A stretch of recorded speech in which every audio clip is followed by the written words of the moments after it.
So each of the planetary archetypes is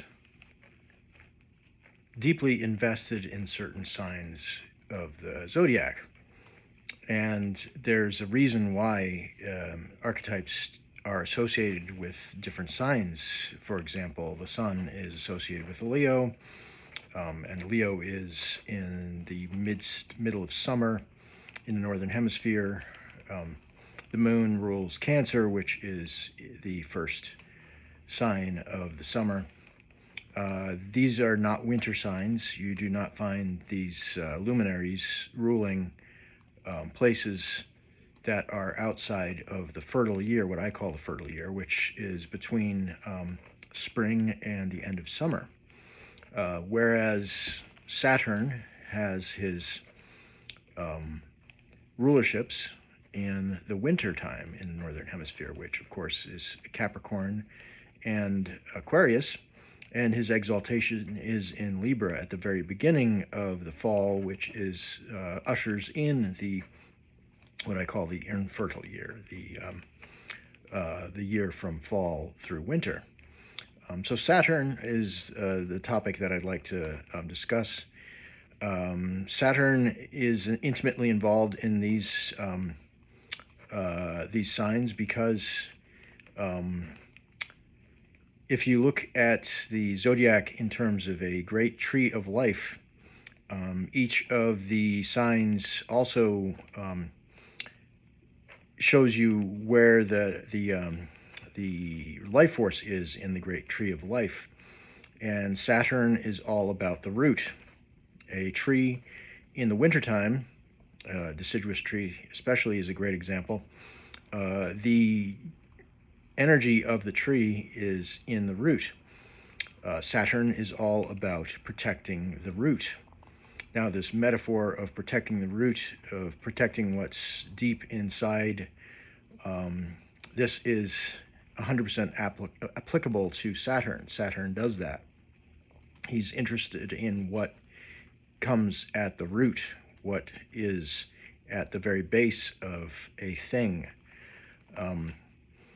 If you look at the Orphic hymns, you'll find the term, the great root fire is associated with Saturn. The Vestal virgins protected the fire that was considered to be the hearth, the heart of the empire, which is a very Saturnian thing. My book, Venus and Virgo, Archetypes of Goddess Consciousness in Astrology, discusses the Vestal Virgins and this very Saturnian role that they play, and also discusses the connection between Saturn and the great goddess.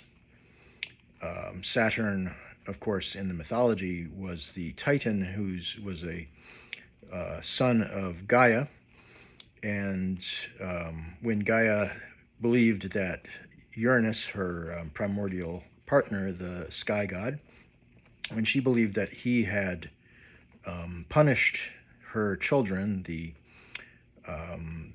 giants, when she believed that the punishment that he had meted out to them, which was to send them to hell, basically sent them to Tartarus, she believed that that was wrong, so she conspired with her son, the Titan Saturn, to castrate Uranus. So this relationship to the goddess, being the proxy for the goddess, being the male who acts in the name of the goddess and castrates, this is very much Saturn. So a lot of astrologers will look to traditional sources and they'll see Saturn described as the father, and that's not untrue.